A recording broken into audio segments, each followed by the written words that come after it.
कृष्ण कृष्ण कृष्ण हरे हरे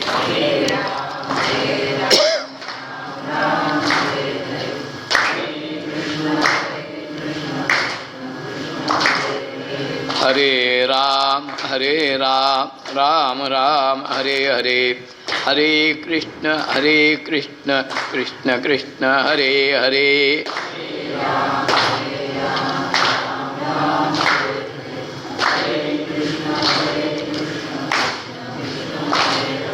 हरे राम राम राम हरे हरे हरे कृष्ण कृष्ण कृष्ण हरे हरे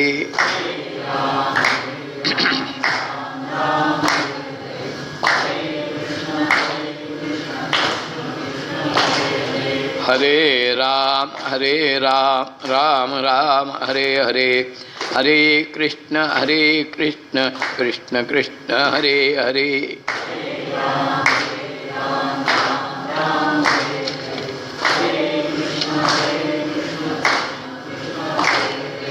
हरे राम राम राम हरे हरे हरे कृष्ण कृष्ण कृष्ण हरे हरे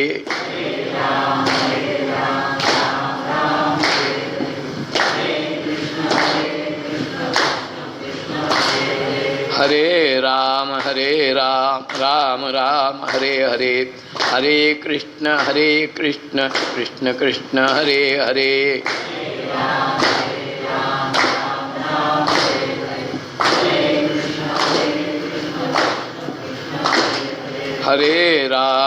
हरे राम राम हरे हरे हरे कृष्ण कृष्ण कृष्ण हरे हरे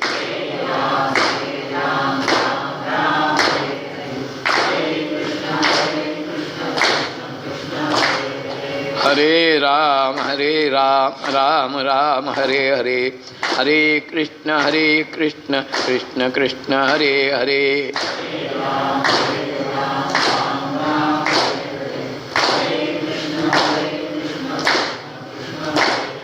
हरे राम राम राम हरे हरे हरे कृष्ण कृष्ण कृष्ण हरे हरे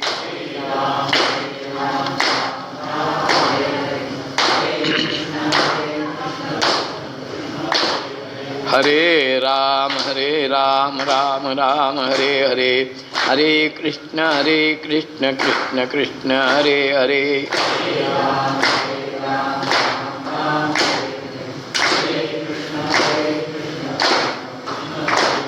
हरे राम राम राम हरे हरे हरे कृष्ण कृष्ण कृष्ण हरे हरे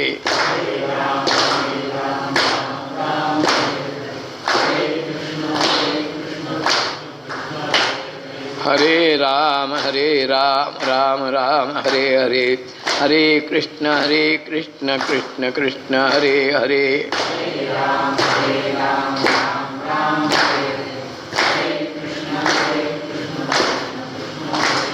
हरे राम राम राम हरे हरे हरे कृष्ण कृष्ण कृष्ण हरे हरे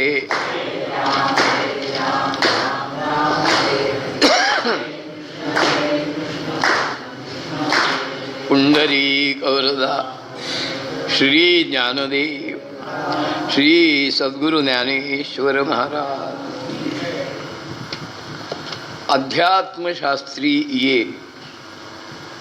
अध्यात्मशास्त्रीये अंतरंगची अधिकारी परिलोकू वाक्चातुर्ये होईल सुखिया. ज्ञानेश्वरीच्या भावार्थ दीपिका ही असं त्याला म्हणतात. त्याचा जो 18वा अध्याय आहे त्या 18व्या अध्यायाप्रसंगी गीतेवर देशिकार लिहिणं करत असताना गीतेवरचं तर भाष्य त्यांनी केलंच आहे, पण त्या भाष्याबरोबर ज्ञानेश्वर महाराजांची गीतेचं महत्त्व उलगडून सांगणारी जी काही रचना आहे, म्हणजे असं म्हणलं तर अजिबात हरकत नाही की गीतेच्या श्लोकावरच्या ज्ञानोबरायांच्या ज्या ओव्या आहेत त्या ओव्या वगळून उरलेल्या ज्या ओव्या आहेत एवढ्या वाचल्या तरी आणि परम कल्याण झाल्याशिवाय राहणार नाही, अशी जी त्यांची आणि रचना आहे, त्यांचं जे योगदान आहे, म्हणजे काही अध्यायाच्या प्रारंभी आहे, काही अध्यायाचा समारोप करत असताना आहे. तसं ही जी प्रस्तुत होईये अध्यात्मशास्त्रीय अंतरंगाची अधिकार्ये ये परी लोकू वाक चातुर्ये होईल सुखिया, ही ओवी नुसत्या 18व्या अध्यायाचं नाही तर अवघ्या गीताशास्त्राचा समारोप करणारी अशी ओवी आहे. 18व्या अध्यायातली ओवी आहे. तेव्हा ह्या ओवीचा आपल्याला ज्ञानोबरायांच्या कृपाप्रसादाने तुमच्या सर्वांच्या आशीर्वादाने सद्गुरु कृपेच्या पाठबळावर जेवढा विचार आपल्याला या 5-6 दिवसात करता येईल तेवढा विचार आपण करूया. ओवीचा अर्थ अगदी सोपा आहे. अध्यात्मशास्त्री ये अध्यात्मशास्त्री. ज्ञानेश्वरीत ये हा शब्द अनेक वेळा आलेला आहे स्थलदर्शक म्हणून. ये मराठीचे नगरी, खूप उदाहरणं देताची. ये अध्यात्मशास्त्री. या अध्यात्मशास्त्रामध्ये किंवा या अध्यात्मशास्त्राचे अध्यात्मशास्त्री, अध्यात्मशास्त्र ह्या नामाची ही आणि विभक्ती आहे घरात, मंदिरात, दुकानात, दारात, बाजारात. तसं या अध्यात्मशास्त्रामध्ये असा ह्या अध्यात्मशास्त्र या पदाचा विभक्तीने असा अर्थ झाला. या अध्यात्मशास्त्रात अंतरंगाचे अधिकारी. अंतरंग अधिकारी त्याचा सरळ अर्थ दुसरा शब्दात सांगायचं म्हणलं तर बहिरंग जे आहेत ते ह्या ग्रंथाचे अधिकारी नाहीत, असा सरळ उघड अर्थ झाला ना. तू शहाणा नाहीस. नाही म्हणले हे शब्द काही फार मला आवडत नाहीत, मग तू मूर्ख आहेस. तसं अंतरंगाचे अधिकारी याचा अर्थ अंतरंग जे परमार्थ करतायत अंतरंगातनं. परमार्थाचे 2 भाग, साधनेचे 2 भाग. एक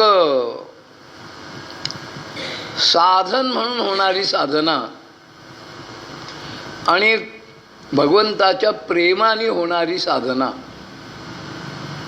दुसऱ्या भाषेत सांगायचं तर, भक्तिशास्त्राच्या भाषेत सांगायचं तर, भगवंत काय आहे हे अनुभवाला येण्याच्या आधी केली जाणारी साधना ही ज्ञानपूर्व साधना. आणि भगवंताशी चित्ताच्या द्वारा, मनाच्या द्वारा, बुद्धीच्या द्वारा एकरूप झाल्यानंतर होत राहणारी साधना ज्ञानोत्तर भक्ती. ह्याला अनेक 2 शब्द आहेत. ज्ञानाच्या अलीकडची भक्ती ती गौणी भक्ती आणि ज्ञानानंतर होत राहणारी भक्ती पराभक्ती. तसंच लक्षात येईल की गौणी भक्ती, ज्ञानपूर्वा भक्ती साधन भक्तीपेक्षा ज्ञानोत्तर भक्ती, पराभक्ती, प्रेमलक्षणा भक्ती ही कितीतरी पटीने श्रेष्ठ. आपण आपल्या अंतःकरणाशी विचार करायला पाहिजे. प्रवचनकाराने काही सांगण्याची गरज नाही. आपलं साधन, आपली साधना, आपला अभ्यास हा बहिरंगाचा आहे का अंतरंगाचा आहे हे आपलं कॉन्शियस आपल्याला सांगत असतं. लोकांच्या प्रशस्ती पत्रकाची काही गरज नाही. अशा काही संस्था परमार्थामध्ये जुडूस घालतायत की ते साधकांची नावं देऊन सांगतात याची 12% प्रगती, त्याची 14% प्रगती, त्याची 33% प्रगती. त्याची काही फुटपट्टी आहे का इलेक्ट्रॉनिक काटा आहे काय? अन्य कोणीही सांगू शकत नाही जितकं आपलं कॉन्शियस आपल्याला सांगतं. की अगदी मराठीत बोलू का, ग्राम्य मराठीत, लेखा तुझी काय लायकी आहे ते आपलं कॉन्शियस आपल्याला सांगतं. अन्यांची गरज नाही. मग आपलं साधन अंतरंग आहे का बहिरंग आहे? बहिरंग साधन जे आहे ते बहिरंग साधन करणारे साधक या अध्यात्म ग्रंथाचे अधिकारी नाहीत. मग अंतरंगातनं साधन करणारे जे आहेत ते या ग्रंथाचे अधिकारी आहेत. अध्यात्मशास्त्रीय अंतरंगची अधिकारी आहे.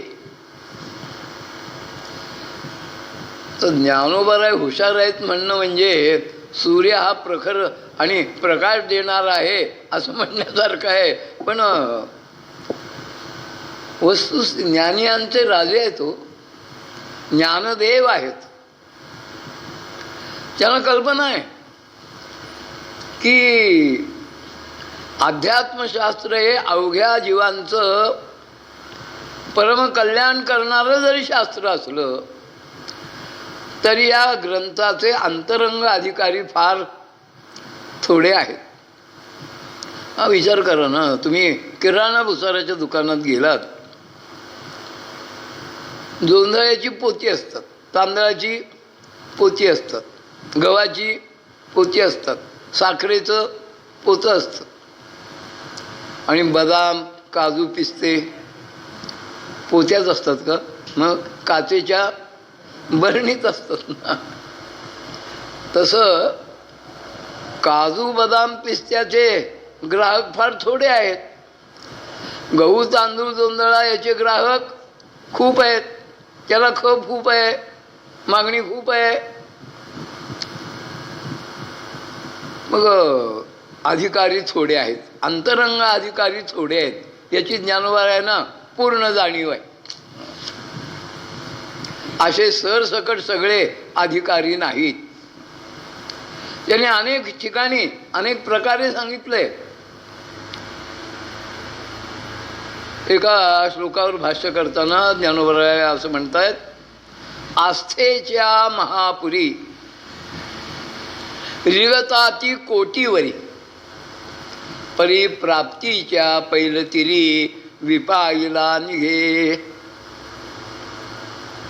अगदी अलीकडचा 21व्या शतकातला दृष्टांत द्यायचं तर मॅरेथॉन स्पर्धेमध्ये हिरिरीने भाग घेणाऱ्यांची संख्या किती असती आणि त्या स्पर्धेतलं सुवर्ण पदक मिळवणारा एकच असतो ना. तेच ना, आस्थेच्या महापुरी रिगताती कोटीवरी परिप्राप्तीच्या पैलतिरी विपाईला निघे. भगवंताचंच मनोगत ज्ञानोबाने स्पष्ट केले. भगवान सांगतात गीतेत, अरे मनुष्याणाम सहस्रेषु कश्चित यतति सिद्धये यतताम अपि सिद्धानाम कश्चिन माम वेत्ति तत्वतः. आता हे जे भगवंताचं वचन आहे ते द्वापार युगातलं आहे. द्वापार युग संपून आता कलियुगातली जवळजवळ 6500 वर्ष मागं पडलेली आहेत. बरोबर आकडा पाहिजे असेल तर दाते पंचांगाचं दुसरं मलपृष्ठ उघडा.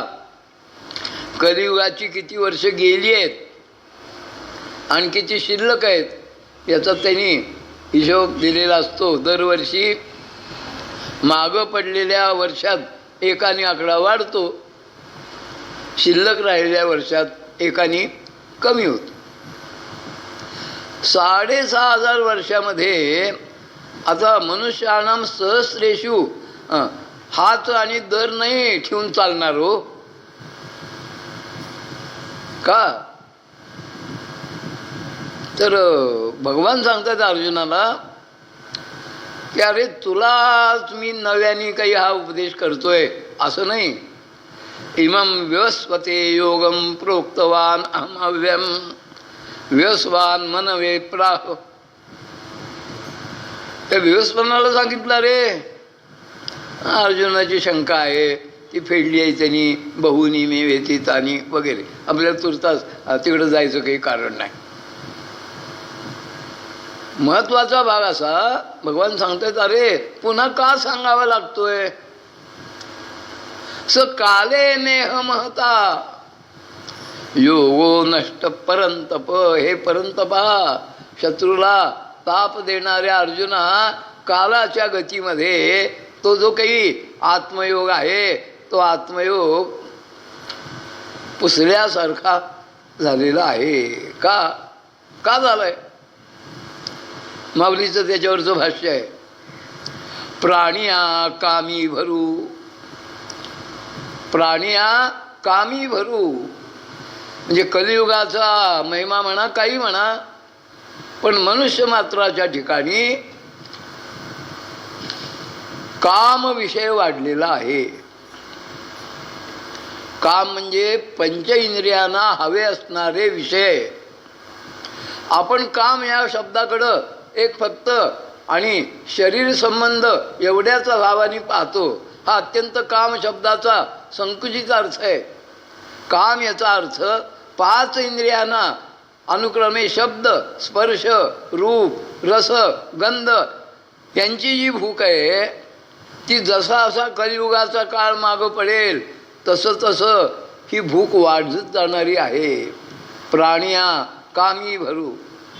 मग त्याचा परिणाम देहाची वरी आदरू. अत्यंत प्रेम जर कशावर असेल तर ते प्रेम देहावर आहे, देवावर नाही, देहावर आहे. ह आणि व फरक आहे. आपलं प्रेम देहावर आहे, आपलं प्रेम देवावर नाही. पण तरी आपल्याला देव हवा ही एक मौजेची गोष्ट आहे. वाक्य चुकलंच माझं तसं. देव नको आहे आपल्याला, देवाकडनं काहीतरी हवंय. तेवढ्यापुरता देव हवाय, देव कुणाला नको.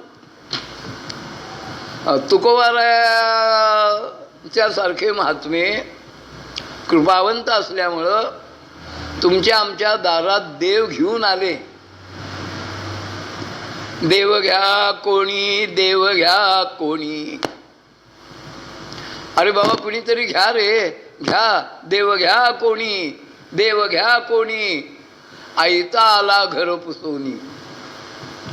तुमच्या दारापर्यंत मी घेऊन आलोय, तुम्हाला विचारतोय बाबांनो घ्या. पण आम्ही कपाळ करंटे. आम्ही म्हणलं देव न लगे, देव न लगे. आलाच खरं. मला वाटतं थँक्यू म्हणले असतील का हो. मला आलाय घेऊन थँक्यू. पण आम्हाला नको. का. तुकोबारायसारखे कृपाळू का बाबांनो का नको म्हणता रे, का नको म्हणता. साठवणीचे रुजले जागे. तुमचा देव जिथं साठवायचा आहे, कुठं साठवायचं आहे. देवाचं रूप आहे ते डोळ्यात साठवायचं. हां, देवाचं नाम जे आहे ते वाणीत साठवायचं. देव म्हणजे मूलभूत स्वयंभू असा जो घनानंद आहे, तो घनानंद आपल्या चित्तात साठवायचा आहे. असा भगवंताने आपल्याला जे जे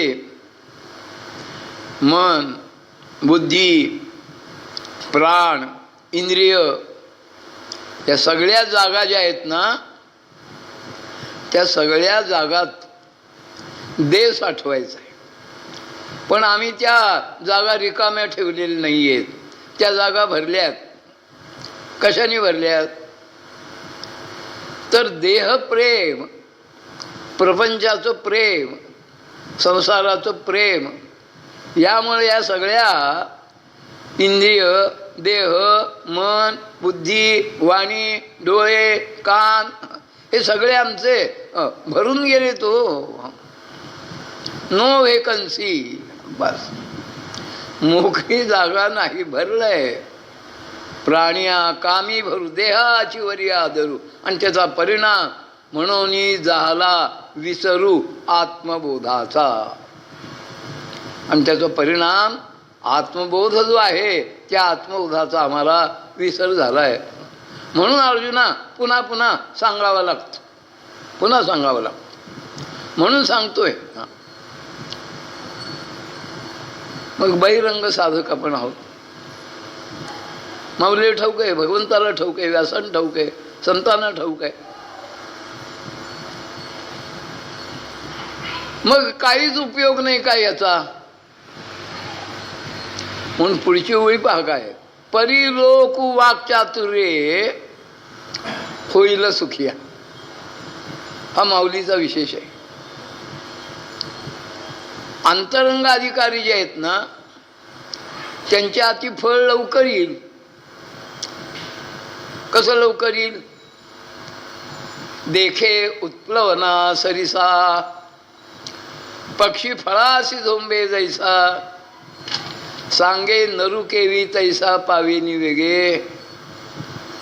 अरे या झाडावर परिपक्व झालेलं आम्रफळ आहे, पेरू आहे, चिकू आहे, काय आहे.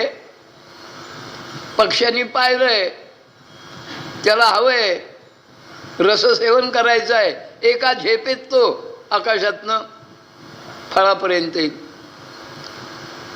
सांगे, पण सांग ना, नरू केवी तैसा पावेनी वेगे.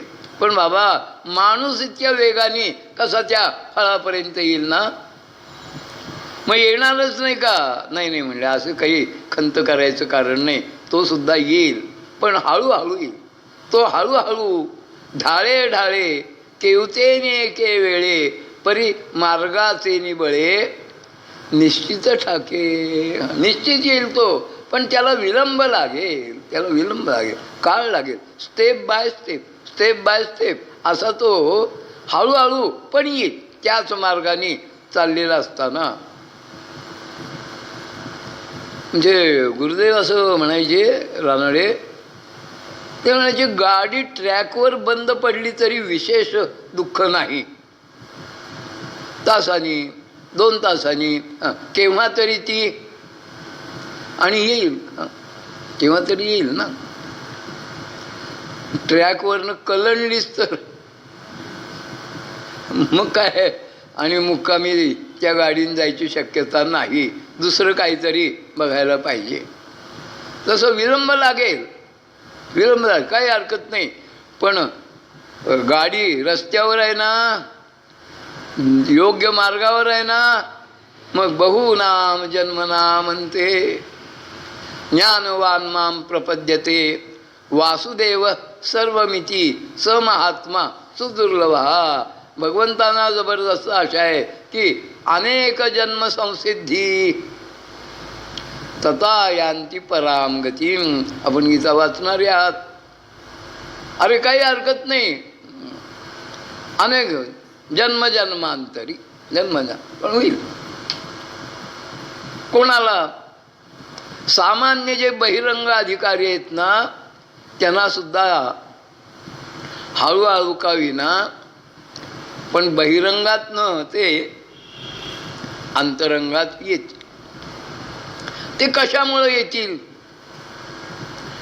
परिलोकू म्हणजे इथं लोक शब्दाचा अर्थ आहे बहिरंग अधिकारी. ते जे बहिरंग अधिकारी आहेत वाक्चातुर्य. आता इथं ज्ञानोबा अहंकार नाही आहे, पण आत्मविश्वास जवळ आहे.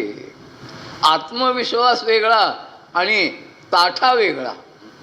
गर्वाचं बोलणं वेगळं, अहंकाराचं बोलणं वेगळं, बेधुंद बोलणं वेगळं. आणि आत्मविश्वासपूर्वक रावणाने शिवधनुष्याला हात घातला. आत्मविश्वासाने घातला का अंगी रग होती त्यामुळं घातला? रग होती हो. आणि प्रभू रामरायांनी शिवधनुष्याला हात घातला मस्तीमुळं नाही, मदामुळं नाही, ताठ्यामुळं नाही.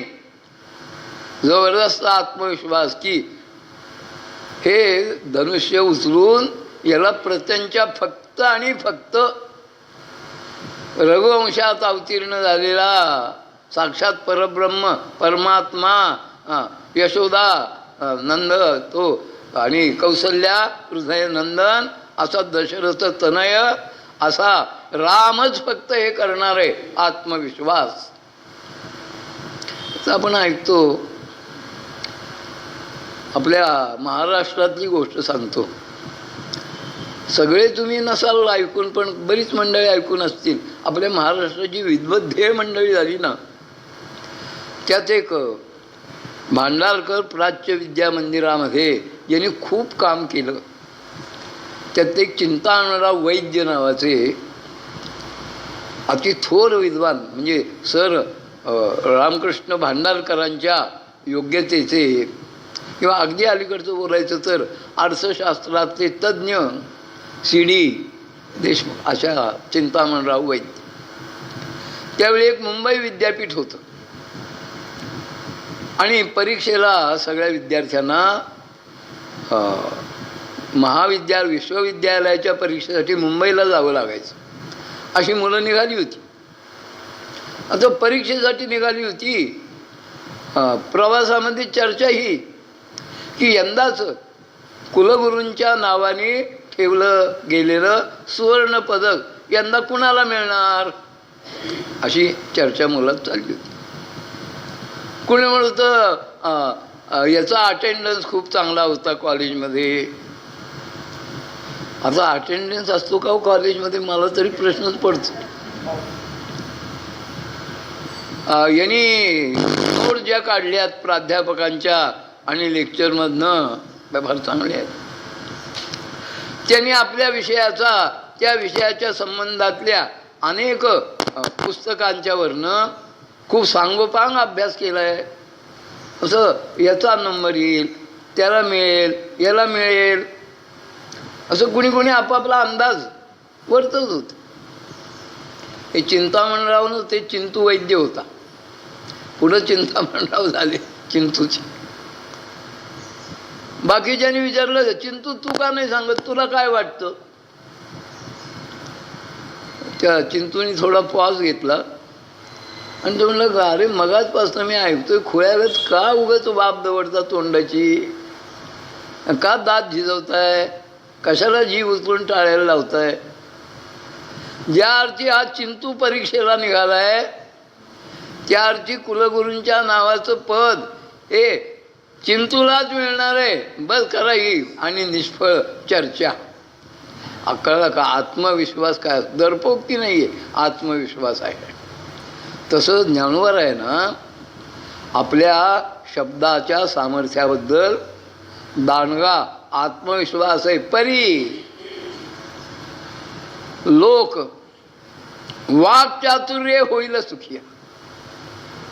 माझं जे वाक्चातुर्य आहे, बोलण्यातलं लाघव आहे, त्या बोलण्यात त्या चातुर्याने अर्थयुक्त जी शब्दरचना आहे त्याच्या योगाने बहिरंग जे आहेत ना ते हळूहळू बाहेरच्या दालनातनं अंतरंग दालनामध्ये प्रवेश करतील आणि मग यथावकाश ते अध्यात्मशास्त्राचे अंतरंग अधिकाऱ्यांसारखे अंतरंग अधिकारी होती. ओळीचा खूप उलगडून असा भावार्थ सांगितला. अध्यात्मशास्त्री ये अंतरंगची अधिकार्ये परी लोक वाक चातुर्ये होईल सुखिया. अशी ही ओवी 18व्या अध्यायातली ओवी आहे.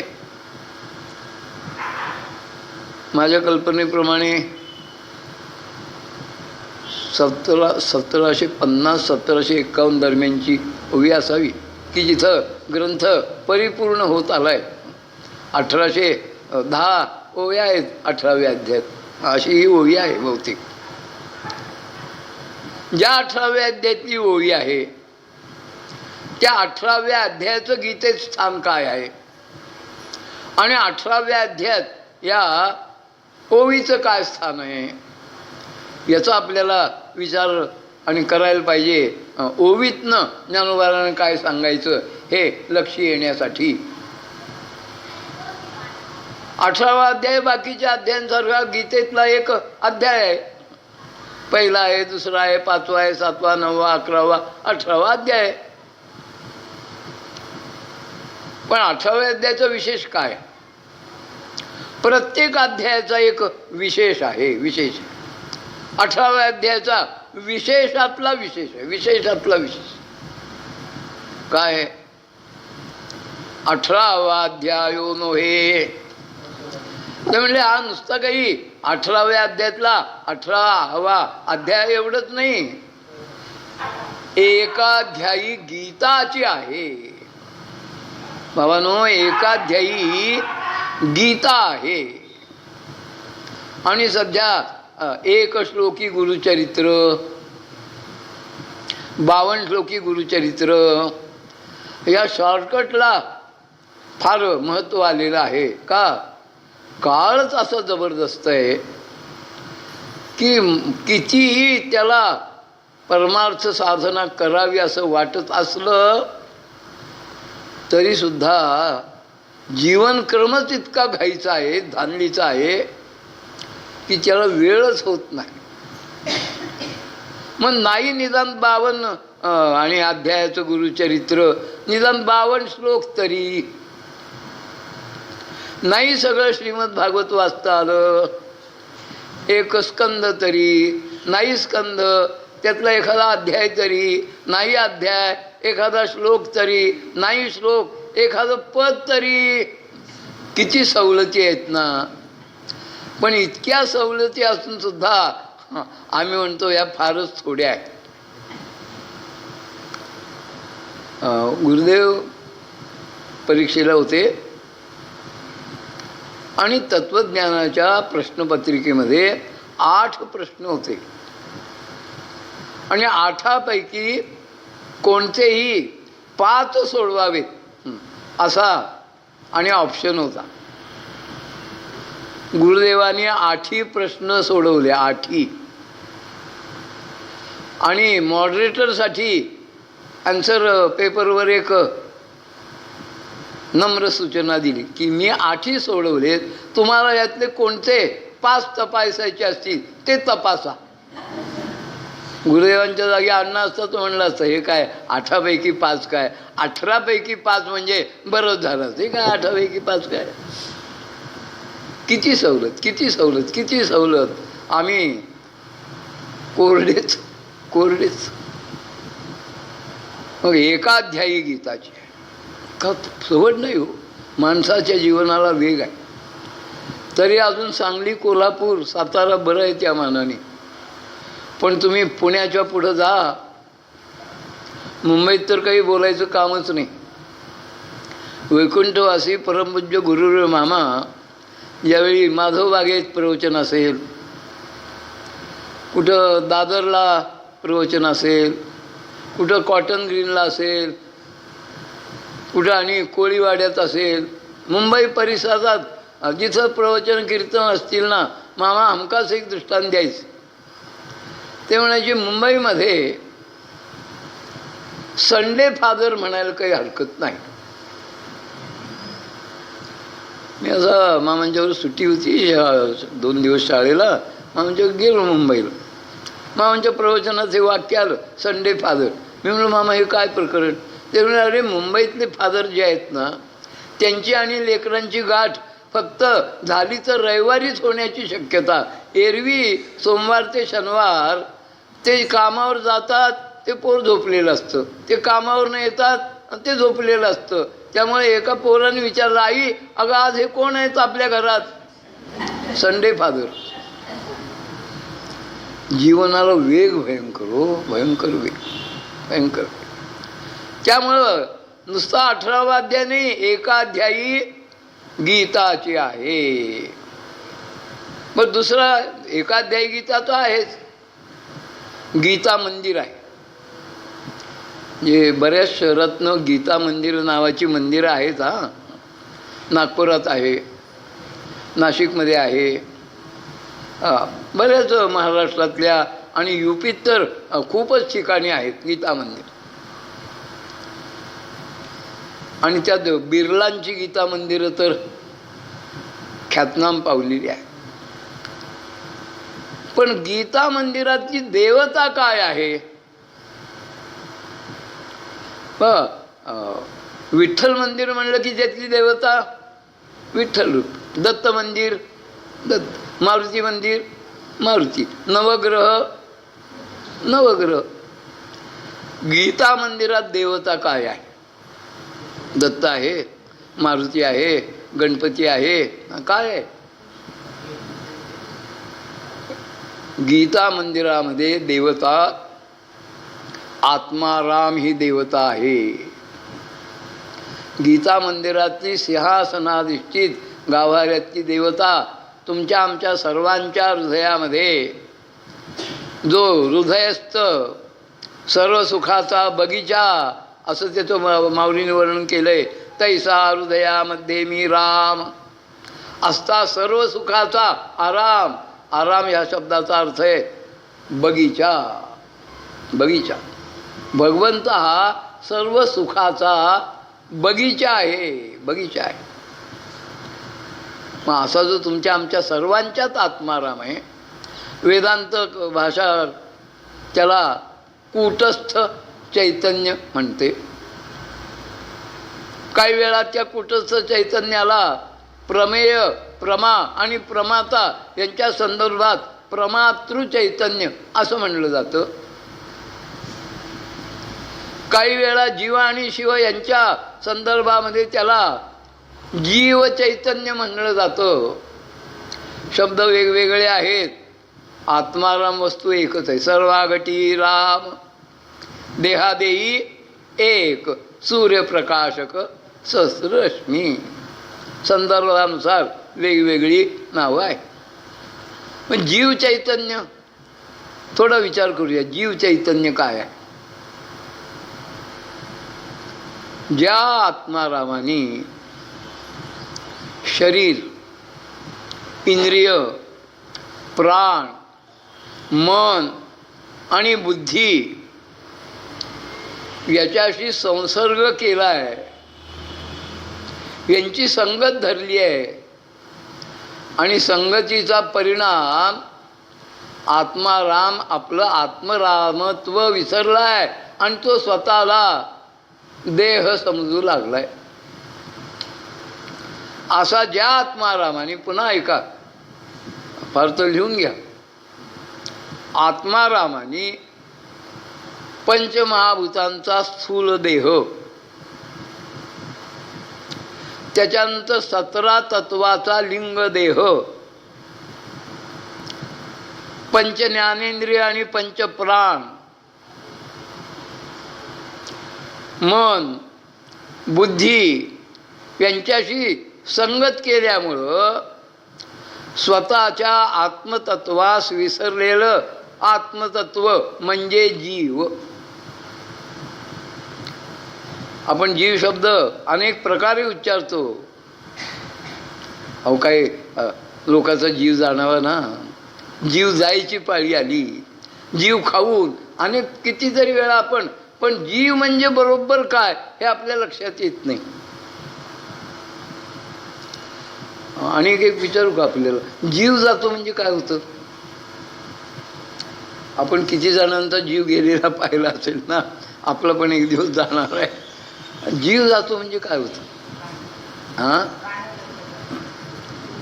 प्राणशक्ती जी आहे ती प्राणशक्ती त्या स्थूल देहातनं आणि निघून जाते, एक्झिट स्वीकारते, म्हणजे जीव जातो. मग जीव गेला तरी आत्मतत्व आहे, पण ते प्राणशक्ती रहित नुसतं आत्मतत्व आहे, म्हणजे जीव जातो. असा हा जीव. मग हा जीव मुळात आत्माराम आहे, पण तो विसरलाय. मग विसरलाय त्याचा पुन्हा काय झालं पाहिजे? काय झालं पाहिजे? आठव झालं पाहिजे. जे विसरलंय आठवलं पाहिजे ना, आठवलं पाहिजे.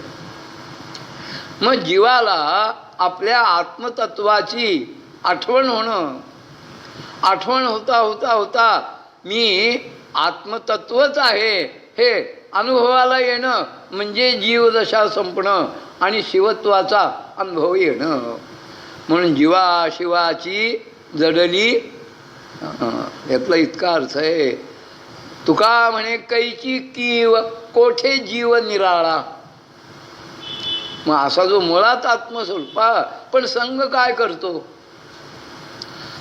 आत्माराम जो आहे, सुखाचा बगीचा, सच्चिदानंद घन, पण तादात्म्य घेतलं ना, संबंध केला ना. संबंधात प्रकार सांगितले, समवाय संबंध, सहयोग संबंध, तादात्म्य संबंध. आपले हात पाय कान नाक डोळे यांचा एकमेकाशी समवाय संबंध आहे. तादात्म्य संबंध. एक मलयागिरीच्या पर्वतराशीमध्ये राहणारा भिल्ल, त्याची सहधर्मचारिणी, लाकडावर स्वयंपाक, आणि ते सरपण जे आणून टाकलं होतं घरात त्या भिल्लानी, त्याच्यामध्ये काही चंदनाचे ओणके होते.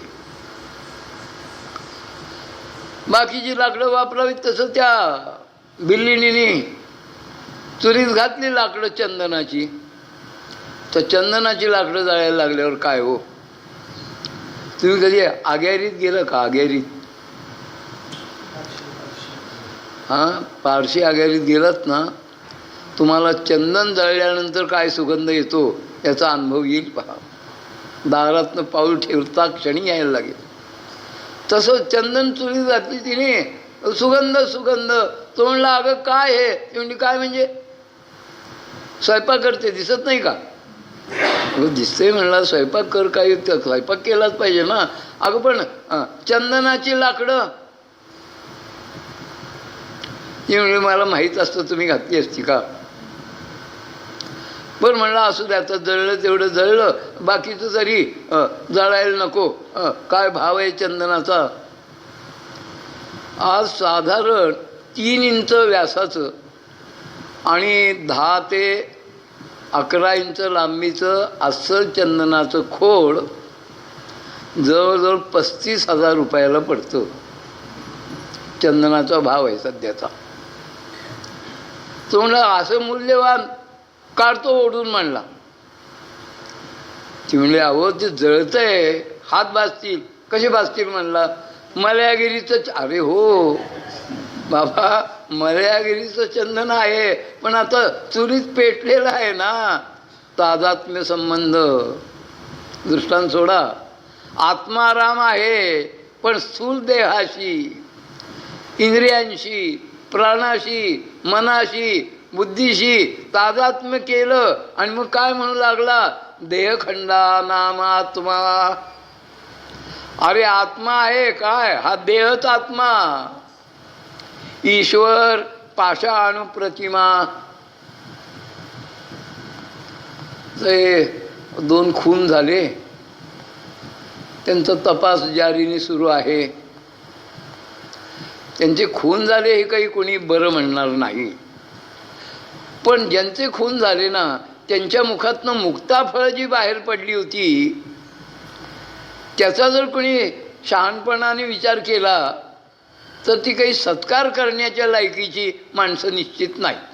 म्हणून त्यांचा खून करावा असं बिलकुल नाही, हे अयोग्यच आहे. पण त्यांचं भाषण हे अयोग्यच होतं, अयोग्यच होतं. म्हणजे एक वेळ अजितदादांसारखा वल्गर माणूस, मी काय धरणात लघुशंका करावी का म्हणलं तर आम्हाला कळतं की ते त्याच लायकीचं आहे. पण विचारवंत म्हणणारी माणसं असलं जे काही आणि निरर्थक आणि अवाच्य बोलतात त्याचा निषेधच व्हायला पाहिजे. खून नाही करू पण त्याचा निषेध झाला पाहिजे. पण एकच अंग समोर येतं, ही माणसं काय बोललेली असतात हे प्रकाशाचं कुणी आणत नाही प्रयत्नपूर्वक, ते प्रकाशात आलं पाहिजे. असो, समजणे वाले समज गए. देहखंडा नाम आत्मा, तो म्हणतो आत्मा मी मानतो की कशाला, देहालाच आत्मा मानतो. ईश्वर पाषाण ईश्वर काय, दगडाच्या प्रतिमा. या परवती प्रमा ढळो देणे, इतकी त्याची घट्ट देहबुद्धी आहे. देहची आपण पे मानिती प्रतिमा. आपला विषय इथून निघालाय. त्याच्या दृष्टीने आत्माराम ही किती दूरवरची गोष्ट आहे ना. पण गीता मंदिरामध्ये देवता जी आहे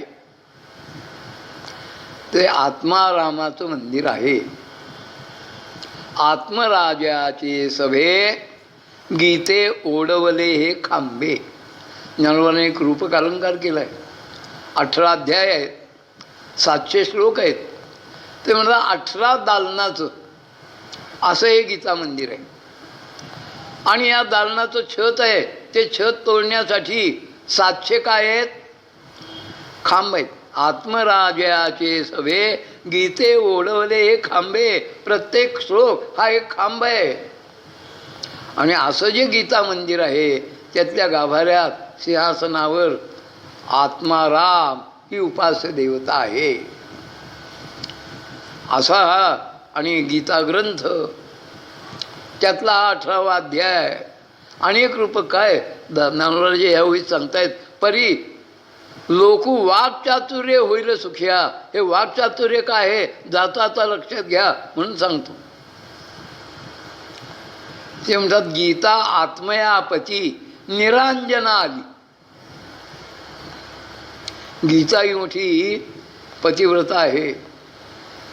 पतिराज कोण आहेत गीतेचे, तर आत्माराम हा गीतेचा पतिराज आहे. आणि अशा आत्मराज ह्या आपल्या पतींना कुरवंडी करण्यासाठी, औक्षण करण्यासाठी तिने दैवी संपत्तीची लक्षणं सांगितली आहेत. 26 लक्षणं आहेत. ते 26 लक्षणं हे प्रत्येक एक लक्षण हे एक साजूक तुपात भरपूर कापसाची भिजवलेली वात जी आहे आणि निरांजनाची खूप तूप घातलं आहे. अहो काही जण आरतीला निरांजन लावतात 2, पण आरती होईपर्यंत तरी तूप पुरेल का नाही एवढंच तूप असतं निरांजनात. नाही, निरांजनात तूप भरपूर पाहिजे. असं एक एक आणि दैवी गुण ही एक एक निरांजनातली ज्योत आहे. आणि अशा 26 ज्योतींनी ती पतिव्रता गीता आत्मारामाला कुरवंडी करते. गीता आत्मयापती निरांजना आली अशी ही गीता. त्या गीतेचा 18वा अध्याय म्हणजे गीता मंदिराचा कलशाध्याय आहे. मी कळसूयाची कारणे 18वा अध्याय म्हणे. असा हा 18वा अध्याय आहे. मग असा कलशाध्याय, एकाध्यायी गीता. आणि अशा त्या गीता ग्रंथाचा समारोप करत असताना माऊलीची जी स्वतंत्र रचना आहे त्यातली ओळी आहे, ऐसे अध्यात्मशास्त्रीय अंतरंगाचे अधिकारीये परी लोकू वाक चातुर्ये होईल सुखिया. ओळीची सुरुवात जी आहे ना तीच अशी आहे, तैसे. मराठी भाषा जरतारी आहे. जर आला की कुठेतरी तर येतोच, आणि तर आला की मागं कुठेतरी जर आलेला. तसं तैसे म्हणतायत, याचा अर्थ कुठेतरी वर जैसे असलंच पाहिजे, त्याशिवाय तैसे या शब्दाला अर्थच नाही हो. काही शब्द हे उभययोगी असतात. म्हणजे काय? प्रकाश या शब्दाचा आपल्या सर्वांना जो अर्थ कळतो तो कशामुळं करतो? पुन्हा प्रश्न विचारतो. प्रकाश शब्दाचा तुम्हाला सर्वांना जो अर्थ अभिप्रेत आहे आपल्याला कळतो, तो कुणामुळं कळतो? कोणत्या शब्दामुळं कळतो? वाशावास. अंधार हा शब्द आपल्याला कळतो म्हणून प्रकाश हा शब्द कळतो, आणि प्रकाश शब्द कळतो म्हणून अंधार शब्द कळतो. उभययोगी आहेत. अंधार शब्द जर शब्दकोशात नसता किंवा दैनंदिन 24 तासाच्या आणि कालावधीत अंधारच नसता, प्रकाश हा शब्दच येऊच शकला नसता. अंधार आणि प्रकाश उभय उपजीवी शब्द आहेत. एका नुसत्या त्यातल्या शब्दाला अर्थच नाही.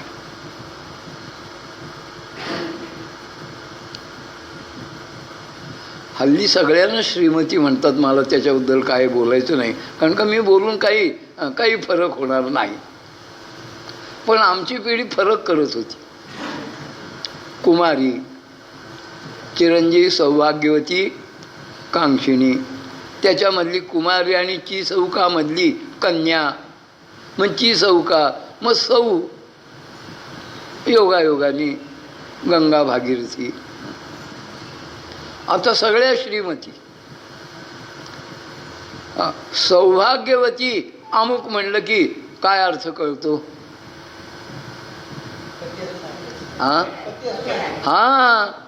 वेगळं सांगावं लागत नाही. मागं सौ आहे ना, त्या अर्थी श्री आहेत.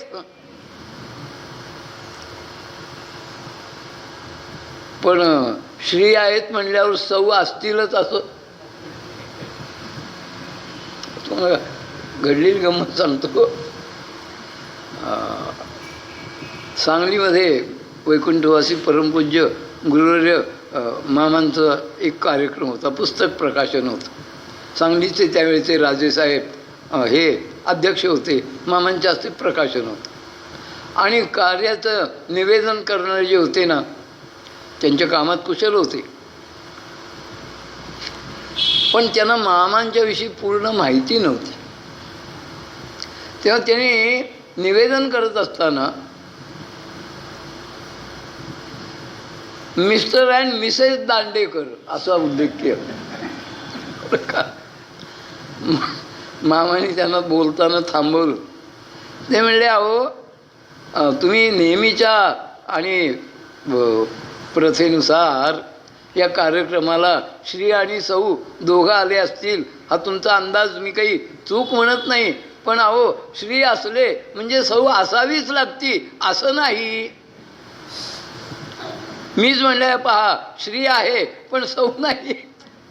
बरं होत्या असंही नाही, पण सौ आहेत म्हणल्यानंतर म्हणजे एकाच्या एक पोटाच आहेत ना. मला वाटतं हे पटेल का तुम्हाला? सौ ही श्रींच्या पोटात आहे. आम्ही काय कमी आहोत का असा सध्याचा आणि स्त्री वर्गाचा रोख आहे? नाही. तिला कितीही करिअर करो, तिला कुणाच्या आधाराची नितांत गरज आहे. त्यात स्त्रीतत्वाची शान आहे, त्यात शोभा आहे, त्यात तिचं ऐश्वर्य आहे, त्यात तिची मानमान्यता आहे. तिला गरज आहे का? हा निसर्गाचाच आणि धर्म आहे, आधार आहे. आधार पाहिजे असो. तसं हा आत्माराम हा पती आहे, वाक्चातुर्य आहे, इथं आपला विषय निघाला. आणि या वाक्चातुर्याच्या योगाने ते सुखी होतील. ज्ञानेश्वर महाराज ही ओवी आणि याच्या वरच्या ओव्या तैसे शब्द आलाय. जैसे कसा?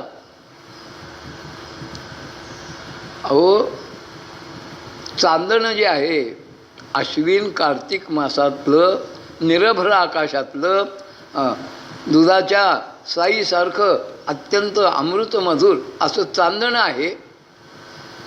आणि असं आयुर्वेद आपला सांगतो की चांदण्यामध्ये अमृताचे अंश आहेत चांदण्यामध्ये. आणि म्हणून कोजागिरी पौर्णिमेला काही वैद्यमंडळी ज्यांना आस्थम्यासारखा दम्यासारखा विकार आहे त्यांच्यासाठी चंद्रामृताची छाया ज्या औषधावर पडली आहे असं औषध त्या कोजागिरीच्या रात्री देतात. अर्थात आकाश निरभ्र पाहिजे, लख चांदणं पाहिजे आणि आभाळ चालू असेल तर कोजागिरी असून काही उपयोग नाही. चंद्रामृत आहे. कोण सेवन करू शकतं?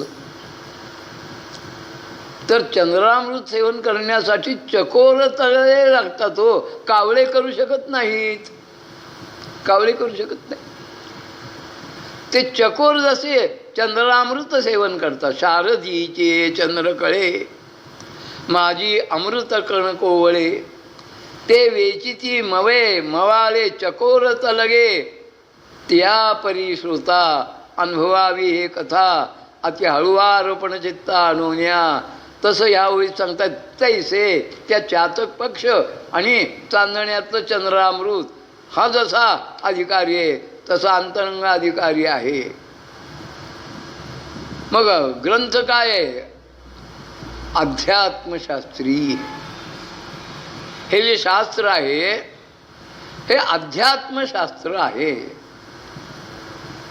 आधी शास्त्र शब्दाची व्याख्या लक्षात घ्यायला पाहिजे. कशाला शास्त्र म्हणतात? तर शास्त्रकारांनीच शास्त्राची व्याख्या केली आहे. शास्त्री हिताहितम तत्शास्त्रम. ज्याच्यामध्ये मनुष्य मात्राच्या हिताचा आणि अनहिताचा विचार केलेला असतो त्याला शास्त्रकार शास्त्र असं म्हणतात. अहित म्हणजे काय ते कशाने होतं हेही सांगितलेलं असतं. हित कशाला म्हणतात त्याचाही विचार सांगितलेला असतो. आणि नुसता विचार नाही, काय केलं असताना हित साधतं तेही सांगितलंय. हित ते करावे देवाचे चिंतन तुकोरांनी उपाय सांगितलाय. आपला तो एक देव करुणी घ्यावा तेने विण जीवा सुख नो हे. हित काय तेही सांगितलंय आणि हित कशाने होईल तेही सांगितलं. मग शास्त्र ग्रंथ जे आहेत ते हित काय तेही समजावून सांगतात. अहित काय तेही कळावं म्हणून सांगतात. आणि काय करतात? अहिता पासोनी काढिती हितदेवोनी वाढविती नाही श्रुती परवती माऊली जगा. ते माणसाला अहितापासनं बाजूला होण्याचा उपाय सांगतात. आणि हित कसं वाढेल हे त्याला शास्त्र म्हणतात. दुसरी एक शास्त्राची व्याख्या आहे. ईश्वर, जीव, जगत, धर्म आणि तत्व. पुन्हा सांगतो, ईश्वर, जीव, जगत, धर्म आणि तत्व या 5 गोष्टींचा याच्यामध्ये अत्यंत निरपेक्ष बुद्धीने मूलगामी वस्तुनिष्ठ पद्धतीने विचार केलेला असतो. त्याला शास्त्र असं म्हणतात. शास्त्र. आता या शास्त्राला जवळची आणि या शास्त्राच्या अध्ययनासाठी उपयोगी पडतील अशी काही शास्त्र आहेत. अध्यात्मशास्त्राला जवळची असणारी आणि अध्यात्मशास्त्राला उपयोगी पडतील अशी 2 शास्त्र आहेत. त्यातलं एक शास्त्र आहे धर्मशास्त्र, दुसरं शास्त्र आहे नीतिशास्त्र. हे अध्यात्मशास्त्राच्या जवळची शास्त्र आहे. जसं आपण पुण्यातून निघालो कोल्हापूरला यायला, तांदूळवाडी सोडली, आपण म्हणतो कोल्हापूर आता थोडं राहिलं. तसं अध्यात्मशास्त्राचा विचार करण्यासाठी धर्मशास्त्र आणि नीतिशास्त्र यांची नितांत उपयोगिता आहे. आणि भगवंतांचं अवतार कार्य काय आहे?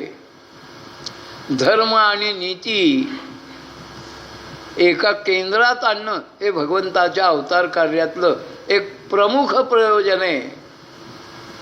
मी धर्मासी नीतीशी शेज भरी, ज्ञानोबासारख्यांचा शब्दप्रयोग आहे. धर्म आणि नीती यांना एका शेजेवर आणतो मी. याचा अर्थ इतका लख प्रकाशा इतका स्वच्छ आहे. नीती ही धर्माची पत्नी आहे आणि धर्म हा नीतिशास्त्राचा पतिराज आहे. असं धर्म आणि नीती यांचं एकमेकाशी नातं पती पत्नीचं, स्त्री आणि सौ असं आहे.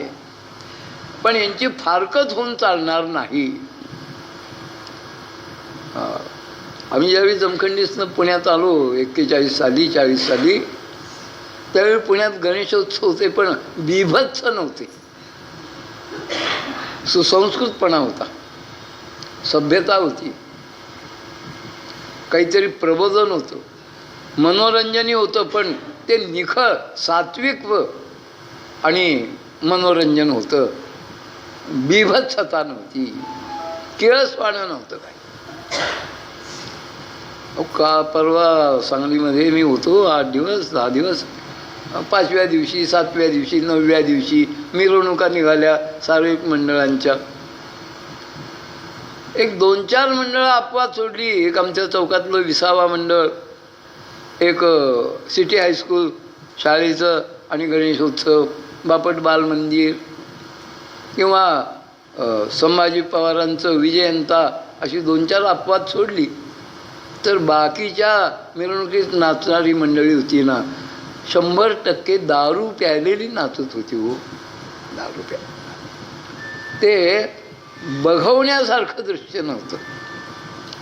आमच्या पणतीने आत्ता 2.25 वर्षाची आहे, तिने आमच्या नाचण्याला विचारलं, आई अगं हे असं का नाचतायत? ती म्हणली, नको प्रांजल, बघायला नको, चल. दार लावून ती आत आली. बघण्याच्या लायकीचं बिवत होता. त्यावेळी मनोरंजन असायचं. अशोक जोगळेकर ख्यातनाम आणि भावगीत गाणारे, किंवा अनेक भावगीत गायक प्रख्यात गजाननराव वाटवे, बबनराव नावडीकर, तिच्या कालची ख्यातनाम भावगीत गायन करणारी. त्यांचं एक भावगीत होतं, 2 ध्रुवावर दोघे आपण, तू तिकडे मी इकडे. मी काही अभ्यास नाही केला त्याचा, पण सहजच ओळ पाठ होऊन गेली. मला सांगायचं आहे, सध्या नीती आणि धर्म 2 ध्रुवावर दोघं आहेत. फारकत होऊन उपयोग नाही. नीती आणि धर्म एका केंद्रात आली पाहिजे. त्यांचं नित्य साहचर्य असलं पाहिजे. शंभू तेथे अंबिका, चंद्र तेथे चंद्रिका, रावो तेथे कटक, सौजन्य तेथे सोयरी, दया तेथे धर्मी सुखाभिगामू. नित्य साहचर्य आहे. तसं नीती आणि धर्म नित्य साहचर्य. त्याशिवाय अध्यात्मशास्त्रामध्ये हल्ली फॉर्म फी असती का? हो, आम्ही ज्यावेळी मॅट्रिकला दाखल झालो, शाळेत आमची फॉर्म फी परीक्षा घेतली गेली आणि जे पास झाले त्यांनाच आणि बोर्डाच्या 11वी मॅट्रिक परीक्षेला बसण्याची परवानगी मिळाली. जे नापास झाले त्यांना परीक्षेला बसण्याची अनुमती नाही. तसं अध्यात्मशास्त्राचा विचार करण्यासाठी नीतिशास्त्र आणि धर्मशास्त्र यांचं चिंतन पाहिजे, याचा अभ्यास पाहिजे. नाही ते आपल्या आचरणात त्याचे पडसाद उमटलेले पाहिजेत. नीती आणि धर्म तर अध्यात्माविषयी बोलण्यात अर्थ, नाहीतर काही बोलण्यात अर्थ नाही. आणि पुढे एक सांगतो, धर्मशास्त्र आणि नीतिशास्त्र यांची विचार करण्याची जी मर्यादा जिथं संपते, तिथनं अध्यात्मशास्त्राच्या विचाराचा श्री गणेशा सुरू होतो. पहा, आपण गीता काय शास्त्र आहे याचा विचार करतो, अध्यात्मशास्त्र आहे. दुसरा अध्याय, पहिला अध्याय गीतेचा आपण आज 5 अध्याय वाचले. अर्जुनाने कुठेही मला अध्यात्मशास्त्र सांग असा कुठंतरी प्रश्न, कुठंतरी विनंती, आर्जव आहे का? तुम्ही लक्षपूर्वक पहिले 2 अध्याय वाचा. कुठेही अर्जुनाने मला अध्यात्म सांग असं म्हणलेलं नाही. मग त्याचा प्रश्न काय आहे? कार्पण्य दोषोपत स्वभाव पृच्छामि त्वां धर्मसम्मूढचेतः यत् श्रेयः स्यन्निश्चितं ब्रूहि तन्मे शिष्यस्तेऽहं शाधिमां त्वां प्रपन्नम्. याचं उचित कायामा ओळीचं पुढचं चरण, दे व्यभिचरे ना धर्मा ते धडकरी पुरुषोत्तमा कथन करी. हे पुरुषोत्तमा, द्वारकाधीशा श्रीकृष्णा, धर्माला अनुसरून असणारं आम्हाला काय उचित आहे ना ते सांग, अध्यात्म सांग असं म्हणलेले नाही.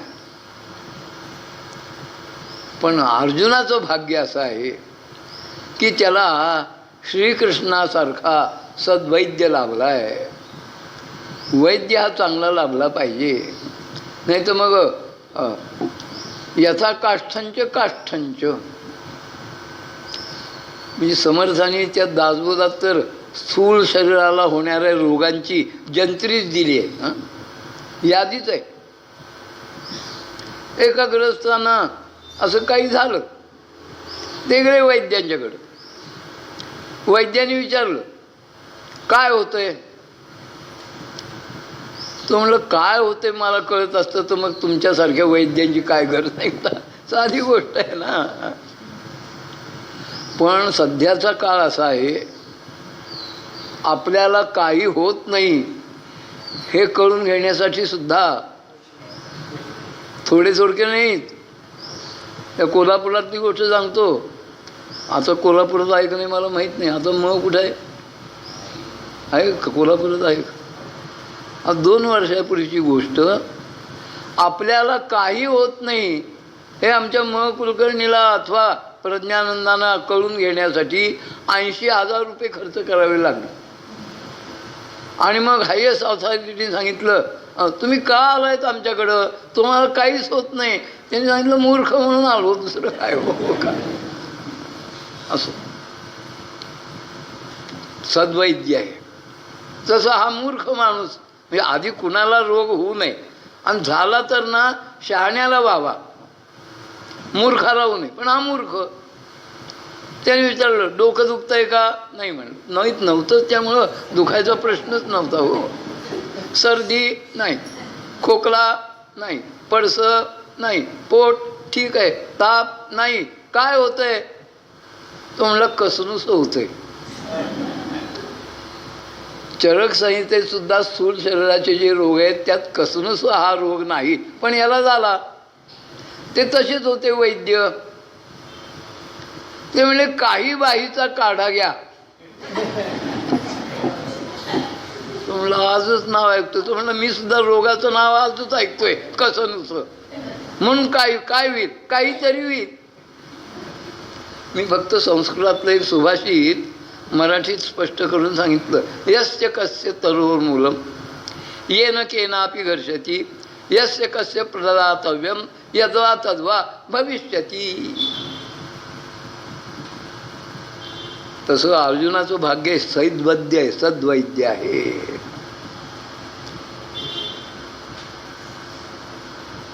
गुरुदेव विद्यार्थी दशेत होते, विद्यार्थी दशेत. त्यांचा एक 6 अध्यायी होता जमखंडीतला. त्याला नाम मिळाले होतं, भाऊसाहेब महाराज उंदीकरांच्याकडनं नाम मिळालं होतं.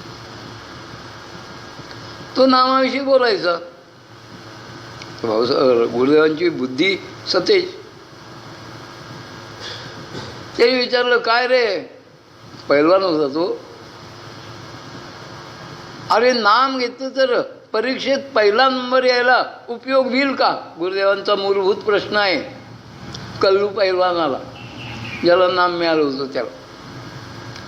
तो म्हणला, ते काय मी सांगत नाही, आपण जाऊ भाऊसाहेब महाराजांच्याकडं. गेला तो आपल्या मित्राला घेऊन. विचार म्हणले, आता ह्यांना काय विचारलं भाऊसाहेब महाराजांना की तुम्ही नाम म्हणताय, ते नाम घेतलं परीक्षेत पहिला येईन का? आता ते भाऊसाहेब महाराज उमदीकर त्यांनी सांगितलं, बाबा अरे परीक्षेत पहिला येशील ह्यानी काय झालंय, जीवनाची परीक्षा पहिल्या नंबरने उत्तीर्ण होशील, नामाचं सामर्थ्य आहे. तसं सद्वैद्य वरवरचं औषध नाही, वरवरचं औषध नाही. ॲलोपॅथी आणि आयुर्वेद यातला हा महत्त्वाचा फरक आहे. एक खोकला हा विकार जर घेतला, खोकला उष्णतेचा आहे का शीताचा आहे, सर्दी होऊन गेल्यानंतरचा आहे का काय आहे, वैद्यराज त्याचा शोध घेत असतात की खोकला आहे खरं आहे, कशामुळं आहे. सर्दीचा असेल वेगळे औषध उपाययोजन, उष्णतेचा असेल वेगळी उपाययोजन. बरं, सर्दीचा आहे तरीसुद्धा सगळ्यांना एक उपाय नाही. कुणाची प्रकृती पित्तमय आहे, कुणाची प्रकृती वातमय आहे, कुणाची प्रकृती कफमय आहे. मग एकाच उष्णतेचा विकाराचा खोकला जरी असला तरी पित्तमय प्रकृतीला औषध अनुपान वेगळं, कफ प्रकृती अनुपान वेगळं, वात प्रवृत्ती अनुपान वेगळं, औषध एक अनुपान वेगळं. पुण्यामध्ये एक जोशी म्हणून ख्यातनाम वैद्यराज होते. तुळशीबागेचं दक्षिण द्वार जे आहे ना त्याच्या समोर राहायचे. आजही त्यांची परंपरा चालू आहे. त्यांच्याकडे एक तणतणत आले त्यांचे आणि पेशंट. काय म्हणले, आमची ऐपत नाही काय? म्हणले, काय ऐपतीचं काय? नाही म्हणले, तो आमच्या समोर राहतो, तो सगळ्या गोष्टीत आमची स्पर्धा करतो. मी करत नाही तरी तो माझ्याशी सारखा स्पर्धा करतो. पण म्हणले, मग झालं काय? त्याला लोणी खडी साखरेतनं औषध आणि मला तुळशीच्या रसातनं. अरे म्हणले, बाबा आमची काय ऐपत नाही का? म्हणला, शेरभर लागलं तरी रोज लोणी खाऊ. अरे तू खाशील, ऐपत आहे, मी कुठं नाही म्हणतो, पण तुला तुळशीचा रस हेच अनुपान पाहिजे, तर लोणी नको. त्याची पित्तगर प्रवृत्ती आहे, त्याला तुळशीचा रस चालणार नाही, त्याला लोणी खडी साखरेत दिलं पाहिजे. तसं तुम्हाला आम्हाला एक रोग झाला आहे, तुम्हाला सर्वांना झाला आहे. कोणता रोग आहे? भवरोग आहे, भवरोग आहे. आणि या भवरोगाचे औषधी एकच आहे, अध्यात्मविद्या.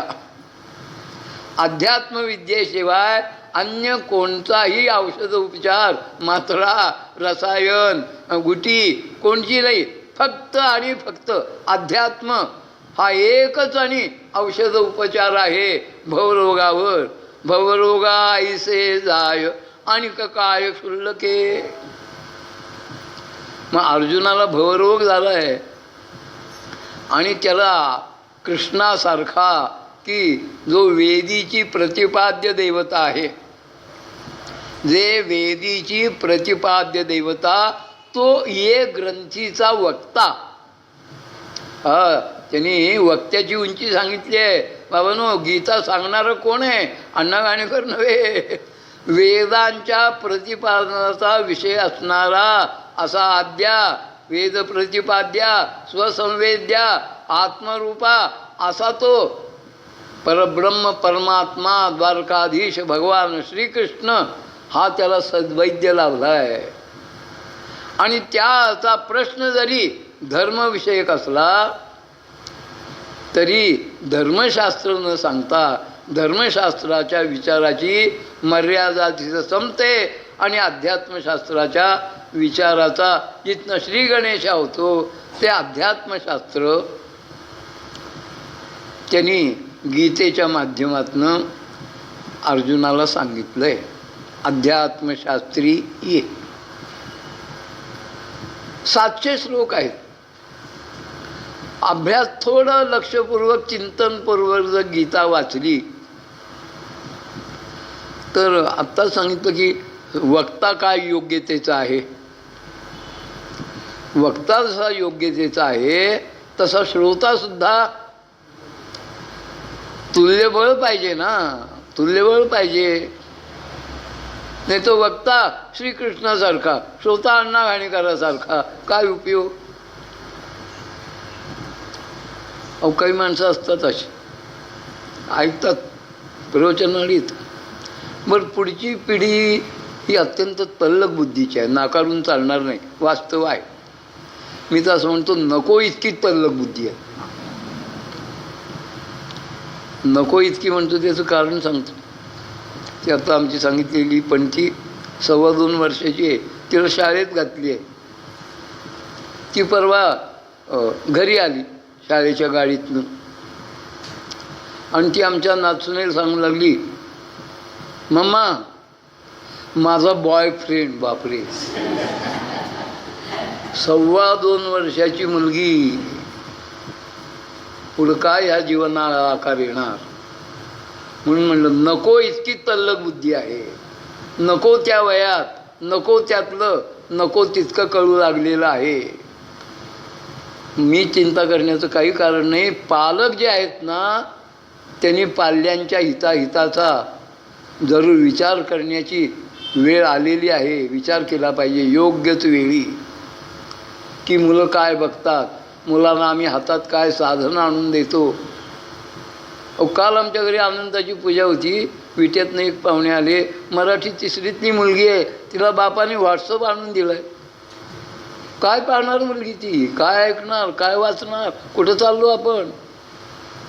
अण्णांनी विचार करून काही उपयोग नाही, मला जरूर पण नाही. पण पालक जे म्हणवतात स्वतःला, त्या पालकांनी विचार करायला पाहिजेला आहे की आम्ही मुलांना काय देतोय आणून, आम्ही त्यांना काय दिशा दाखवतोय. पालकांनी विचार करणं अत्यंत आवश्यक आहे. पण बहुतेक पालक हा विचार करत नाहीत. असो, आपला विषय इथून निघाला की अर्जुनाला सांगणारा वक्ता भगवान आहे, पण श्रोता अर्जुनासारखा आहे. हो, पहिला अध्याय आपण वाचला. ज्ञानेश्वर महाराज पहिल्या अध्यायात सांगतायत, अरे ऐका, पण कुणी ऐका. अहो अर्जुनाचे पाती जे परिसनया योग्य होती, तीही कृपा करुनी संती अवधान द्यावे.